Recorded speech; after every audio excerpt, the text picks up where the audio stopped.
औज़ु बिल्लाहि मिनश्शैतानिर्रजीम बिस्मिल्लाहिर्रहमानिर्रहीम रब्बि इश्रह ली सदरी व यस्सिर ली अमरी वहलुल उक़दतम मिन लिसानी यफ़क़हू क़ौली।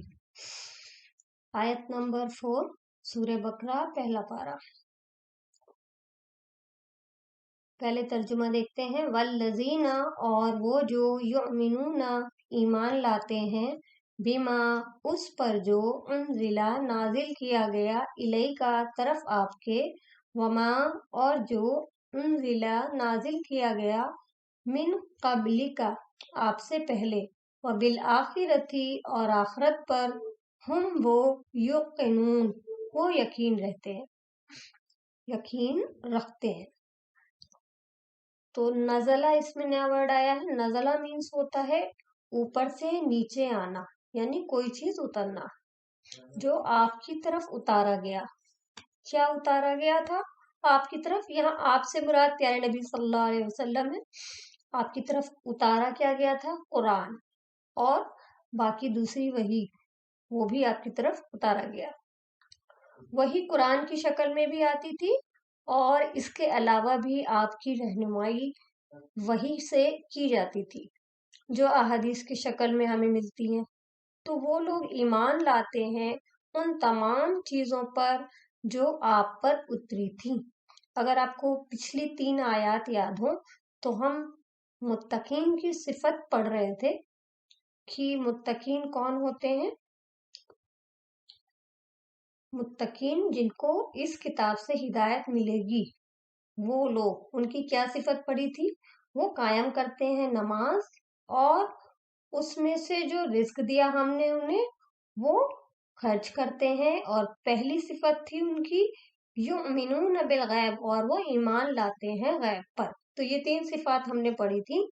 अब उन लोगों की यानी मुत्तकीन की कुछ और सिफत हम पढ़ रहे हैं।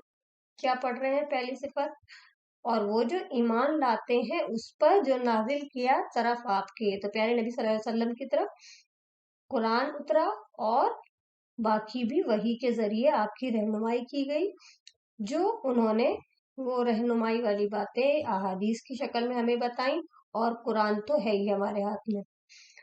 और जो नाजिल किया गया आपसे पहले, प्यारे नबी सल्लल्लाहु अलैहि वसल्लम से पहले और भी किताबें आई थी, जैसे कि क्या क्या आया था? तौरात, ज़बूर, इंजील और सहीफे। किस पर उतारे गए थे ये? पैगंबरों पर। वबिल आखिरती, और आखिरी में आने वाली, इससे क्या मुराद है? आखिरी में क्या आएगा? कयामत। हम युकिनून, वो यकीन रखते हैं। देखिए, यकीन कहते हैं बिल्कुल शक और शुबहा से कोई चीज पाक हो, बिल्कुल पुख्ता इल्म। तो किसी बात को मानने का आखिरी दर्जा क्या है? यकीन। और यकीन का दर्जा जो है इल्म से भी बढ़ के है। आखिरत पे वो यकीन रखते हैं, उन्हें कोई शक, कोई तरद्दुद नहीं कि कयामत आने वाली है, और उनको पता है कि उनका हिसाब होने वाला है एक दिन। तो ये मुत्तकीन की सिफात में से सिफत है ये कि वो आखिरत पे यकीन रखते हैं, और आखिरत से यहाँ मुराद कयामत का दिन है, जजा और सजा का दिन। उसके बाद आयत नंबर 5, उलाइका, यही लोग हैं, अला हुदा, हिदायत पर, मिन रब्बिहिम, अपने रब की तरफ से, व उलाइका, और यही लोग हैं, हम मुफलिहून, वो जो फलाह पाने वाले हैं। यही लोग हिदायत पर हैं। कौन सी हिदायत है यहाँ? सिर्फ इल्मी नहीं है, अमल भी, क्योंकि ईमान बिल गैब, अकामत सलात, इन्फाक, ये सब क्या है? अमल की बातें है ना। उलाइका हला उलाइका हला हुदम मिन रब्बिहिम, अपने रब की तरफ से जो हिदायत या रोशनी जो उनके पास आई है वो उसी पर है, और यही लोग फलाह पाने वाले हैं। फलाह कहते हैं ऐसी कामयाबी जो कि मेहनत करने के बाद आए। तो ये जिंदगी क्या है? मेहनत करने की चीज है ना, काम करने की जगह है, और कामयाबी की शर्त क्या है? मेहनत। कहते हैं ना, मेहनत करोगे तभी कामयाब होगे। अक्सर बच्चे کو माएँ क्या सिखाती हैं कि तुम मेहनत करोगे, या टीचर्स क्या सिखाती हैं मेहनत करोगे तभी एग्जाम में कामयाब होगे। तो अरबी जबान में फलाह क्या है? किसान को कहते हैं फलाह। तो किसान क्या करता है? मेहनत करता है या नहीं करता है? करता है ना। तो जमीन के ऊपर वो हल चलाता है, उसे चीरता है, उस पर हल चला के उसको नरम करता है, फिर उसमें पानी डालता है, बीज डालता है, खाद डालता है, और टाइम टू टाइम उसे चेक करता है। अपनी बढ़ती हुई फसल को ऐसे ही नहीं छोड़ देता वो, उसकी कॉन्टिन्यूस निगरानी करता है। और जब फसल तैयार हो जाती है तो क्या करता है? काटता है। तो चीरना शुरू में और काटना आखिर में, कॉन्टिन्यूस उसके बीच में उसकी मेहनत है। तो वो है कामयाब होने वाला। तो मुफलिह कौन है?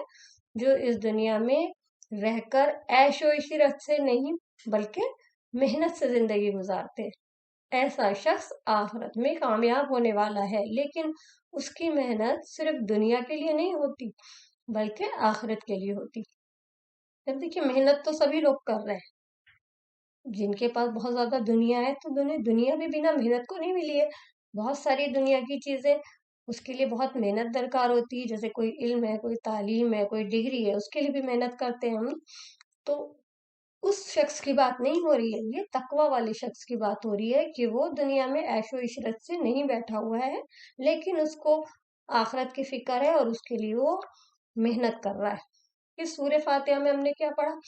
हमने अल्लाह ताला की तारीफ की, वहां भी आगाज की बात की, फिर अंजाम की बात की, फिर कहा इय्याका नस्तईन, इय्याका नअबुदु व इय्याका नस्तईन।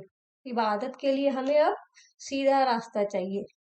जैसे हमें अल्लाह ताला, हम तेरी इबादत करते हैं और तुझी से मदद चाहते हैं, तो इबादत के लिए क्या चाहिए? हमें सीधा रास्ता चाहिए। तरीका बताओ अल्लाह ताला, इहदिना सिरातल मुस्तकीम। रास्ता भी उनका जिनके पास इल्म भी है और अमल भी। और किनका रास्ता नहीं चाहिए? जिनके पास इल्म तो है लेकिन अमल नहीं है। गैरिल मग़ज़ूबी वलद्दालिन, और ना ही दौलीन का, जिनके पास ना इल्म है और ना अमल है। तो दो तरह की बात की थी ना हम लोग ने सूरह फातिहा में, कि दो तरह के लोग होते। एक तो गुमराह हो जाते हैं, जो जिनके पास इल्म तो है लेकिन वो उस पे अमल नहीं करते, इल्म आने के बाद भी अमल नहीं करते। और दौलीन वो लोग जिनके पास इल्म ही नहीं है। तो क्योंकि हमने दुआ मांगी थी, तो अल्लाह ताला ने कहा कि हिदायत चाहिए तो इस किताब को पढ़ो। हम दुआ तो करते हैं कि अल्लाह हमें सीधा रास्ता दिखा, पर क्या करते हैं? सिर्फ दुआ ही करते रहते हैं, कोशिश अक्सर हम नहीं करते। दिन में कितनी दफा कहते हैं अल्लाह सीधा रास्ता दिखा दे हमें, ऐसे भी कहते हैं, नमाजों में भी कहते हैं। तो दुआ के साथ कोशिश फर्ज है, शर्त है बिल्कुल।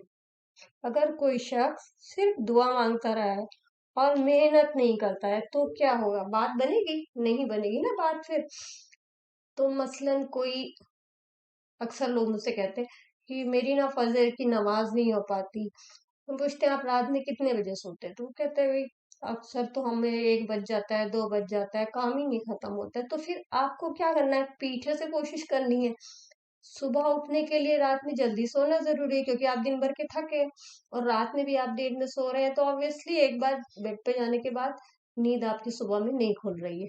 तो आपको पहले अपना सही करना है ना, पीछे का जो गड़बड़ मामला है कि क्यों जग रहे हैं हम, उन कामों को तरतीब देना है, डिसिप्लिन करना है लाइफ को, तब आप सुबह उठ पाएंगे। तो फिर इसके लिए क्या जरूरी है? रात में जल्दी सोना। और जल्दी सोने के लिए क्या जरूरी है? ऐसे काम ढूंढना, ऐसे टाइम टेबल बनाना कि जिसकी वजह से हम थोड़ा जल्दी सो पाए। इसी तरह अगर कोई शख्स ये दुआ करता है कि अल्लाह ताला मुझे औलाद दे दे, तो उसके लिए क्या करना पड़ेगा? उसके लिए पहले शादी करनी पड़ेगी ना। तो कोई भी चीज आप मांगे तो उसके लिए एफर्ट भी करने होंगे। हदीस है, सही बुखारी की हदीस है, हदीस नंबर 7405 से नबी करीम सल्लल्लाहु अलैहि वसल्लम ने फरमाया, अल्लाह ताला फरमाता है, मैं अपने बंदे के गुमान के साथ हूँ। जब वो मुझे अपने दिल में याद करता है तो मैं भी उसे अपने दिल में याद करता हूँ, और जब वो मुझे मजलिस में याद करता है تو میں اس سے بہتر فرشتوں کی مجلس میں اسے یاد کرتا ہوں، اور اگر وہ مجھ سے ایک بالش قریب آتا ہے تو میں اس سے ایک ہاتھ قریب ہو جاتا ہوں، اور اگر وہ مجھ سے ایک ہاتھ قریب آتا ہے تو میں اس سے 2 ہاتھ قریب ہو جاتا ہوں، اور اگر وہ میری طرف چل کر آتا ہے تو میں اس کے پاس دوڑ کر آ جاتا ہوں۔ تو اللہ تعالیٰ بھی کس کے طرف آتے ہیں؟ جو اللہ تعالیٰ کی طرف ایک قدم تو اٹھائے۔ جب ہماری طرف سے بس دعا ہو رہی ہے اور کوئی کوشش نہیں ہو رہی ہے تو پھر ہم کیسے تقویٰ حاصل کریں گے؟ کیسے اللہ کی محبت، اللہ کا ڈر آئے گا؟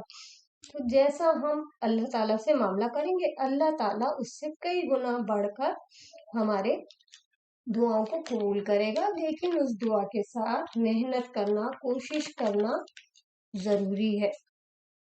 تو ہم نے ہدایت مانگی تھی، تو ہم مانگ کے بیٹھ تو نہیں گئے، ہم اٹھے اور ہم نے قرآن کھولا، اسے پڑھا، سمجھنے کی کوشش کی، نہیں سمجھ آیا تو ہم ایسے ماحول میں گئے، ایسی جگہ گئے، ایسے لوگوں کی صحبت میں گئے جہاں پہ کوئی ہمیں سمجھانے والا ہو، تاکہ ہم کو زندگی کی اصلیت پتہ چلے۔ اللہ تعالیٰ نے بتایا کہ اگر ہدایت چاہیے تو وہ دنیا کی کتابوں میں نہیں ہے۔ کون ہے؟ کہاں پہ ہے یہ کتاب؟ مطلب یہ ہدایت کہاں ہے؟ یہ اس کتاب میں ہے، لا ریب فی، بالکل شک سے پاک کتاب۔ تو دنیا میں کسی کی بھی بات حتمی بات نہیں ہے کہ بالکل آخری بات اس بندے نے کہہ دی، اب اس کے آگے تو کوئی بات ہی نہیں ہے، انہوں نے کہہ دیا، ایسی کوئی ہے ایسا؟ دنیا میں کوئی بھی شخص ایسا نہیں ہے۔ کوئی بھی علم مکمل نہیں ہے، یقینی نہیں ہے، کوئی بھی عقل کامل عقل نہیں ہے، ہر جگہ کمی ہے۔ دنیا میں کسی کے پاس پرفیکشن نہیں ہے۔ انسان ایک بات یا ایک ڈسکوری کرتا ہے، پھر ایک تھیوری نکالتا ہے اور کل کچھ اور آ جاتا ہے۔ اسی طرح انسانوں کے پاس آج کا علم تو ہے لیکن ہسٹری الجھی ہوئی ہے، کوئی کچھ کہتا ہے، کوئی کچھ کہتا ہے، لوگوں میں اختلاف ہے۔ تو فیوچر کا اس کے بارے میں بھی یہی ہے کہ کسی کو کچھ نہیں پتا کہ کل تو چھوڑ دیجئے، نیکسٹ سیکنڈ کیا ہوگا، اس کا بھی علم کسی کے پاس نہیں ہے۔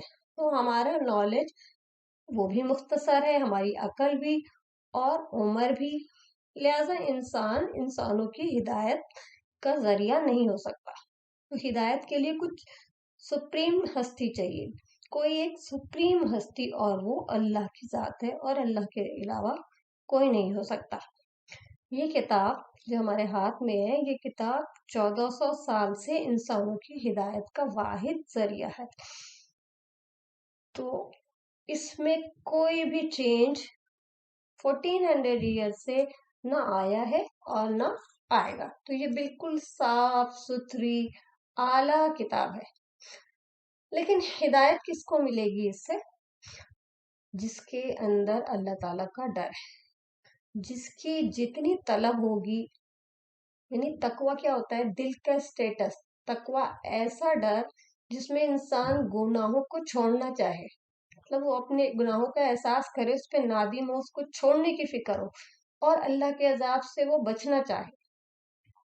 تو اس کے لیے کیا ہے؟ کچھ شرائط ہے نا۔ سب سے پہلے آپ کو کیا کرنا ہے؟ اپنا دل صاف کرنا ہے۔ سب سے پہلے دل کو کلیئر کرنا ہے، درست کرو۔ پھر اس کے بعد کہا گیا ایمان لاؤ اللہ پر، باقی کی چیزوں پر بھی جن کا حکم دیا ہے۔ پھر اس کے بعد کہا گیا یقیمون الصلاۃ، اٹھ کے کچھ کام کرو، نماز کی پریکٹس کرو، روز دن میں 5 بار۔ ہم کیا کرتے ہیں؟ اپنے آپ کو ڈسپلن کرتے ہیں۔ ویسے تو کوئی ٹائم ٹیبل نہیں ہوتا، لیکن نماز سے کیا ہوتا ہے؟ ایک ڈسپلن آتا ہے لائف میں۔ اس لیے سب سے پہلے جو چیز کہی گئی ہے بچوں کو سکھانے کو، وہ ہوتا ہے نماز۔ کہ 7 سال کا آپ کا بچہ ہو جائے تو آپ اسے نماز کا حکم دیجئے، اور 10 سال پہ اس پہ سختی کیجئے۔ تو نماز کو بھی قائم کرنا ہے آداب اور شرائط کے ساتھ۔ پھر وَمِمَّا رَزَقْنَاهُمْ يُنْفِقُونَ، لوگوں کے ساتھ معاملہ درست رکھو، مطلب جو بھی چیزیں تمہیں دی ہیں اللہ تعالیٰ نے، انہیں خرچ کرو۔ یہ ایمان دل کی حالت ہے، نماز ذاتی عبادت ہے، اور مال خرچ کرنا حقوق العباد کی ادائیگی ہے۔ انسانوں کے ساتھ اچھا سلوک کرنا ہے، اور مال خرچ کرنے میں اپنی ذات پہ بھی خرچ کرنا ہے، بندوں پر بھی، اور اللہ کی خاطر بھی، یعنی کہ اللہ کے دین کے فروغ کے لیے بھی۔ اور صرف مال ہی نہیں، مطلب سپوز کوئی کہے گا نہیں میرے پاس تو کوئی مال ہی نہیں ہے، لیکن اس کے علاوہ ایسا نہیں ہے کہ اللہ تعالیٰ نے کسی کو بھی کوئی بھی نعمت ہی نہ دی۔ ایسا کوئی شخص نہیں ہے جو یہ کہے کہ میرے پاس اللہ تعالیٰ کی دی ہوئی کوئی نعمت نہیں ہے۔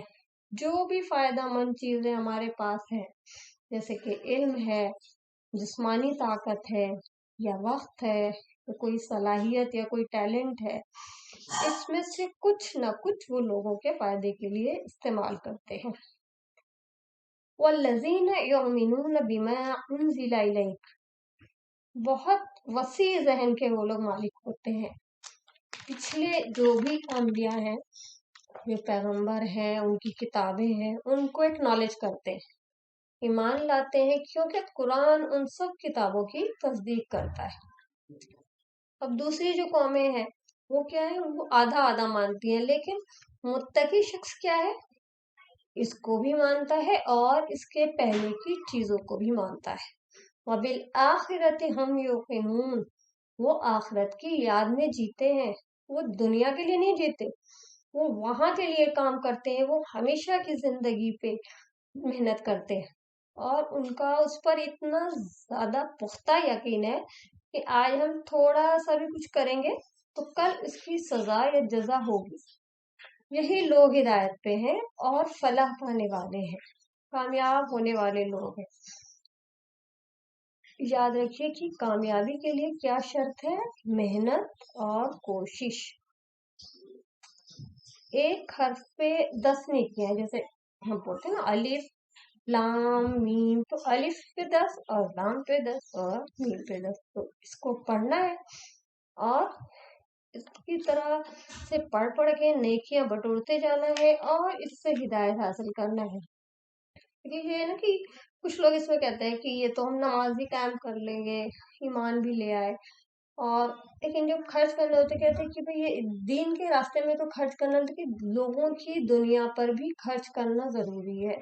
کیوں؟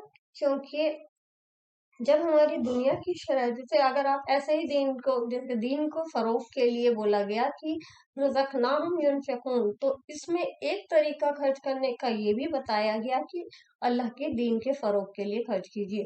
تو اللہ کے دین کے فروغ کے لیے یہ بھی ہے کہ ہم لوگوں کے کام آئے، ان کی جو دنیا کی ضرورت ہے اس کے لیے بھی کام آنا ضروری ہے۔ سپوز آپ کے گھر کے بغل میں کوئی غریب ہے، کوئی بھوکا ہے، کوئی دقت ہے اس کو، اور آپ اسے جا کے کتاب پڑھانے لگے، وہ کتاب میں قرآن بھی ہے، تو اس کو کچھ نہیں سمجھ میں آئے گا unless and until کہ اس کے زندگی کی ضروریات، بیسک ضرورتیں پوری ہوگی، تب آگے دین کی بات سمجھ میں آتی ہے۔ تو وہ ساری چیزیں جو ہمارے پاس ہیں، رزق جو ہے، جو وقت ہے، جو علم ہے، اس کو لوگوں کے فائدے کے لیے خرچ کرنا ضروری ہے۔ تو آج یہی 2 آیتیں لیں گے، نیکسٹ کلاس میں انشاءاللہ آیت نمبر 6 سے شروع کریں گے۔ سبحانک اللہم و بحمدک، اشہد ان لا الہ الا انت، استغفرک و اتوب الیک۔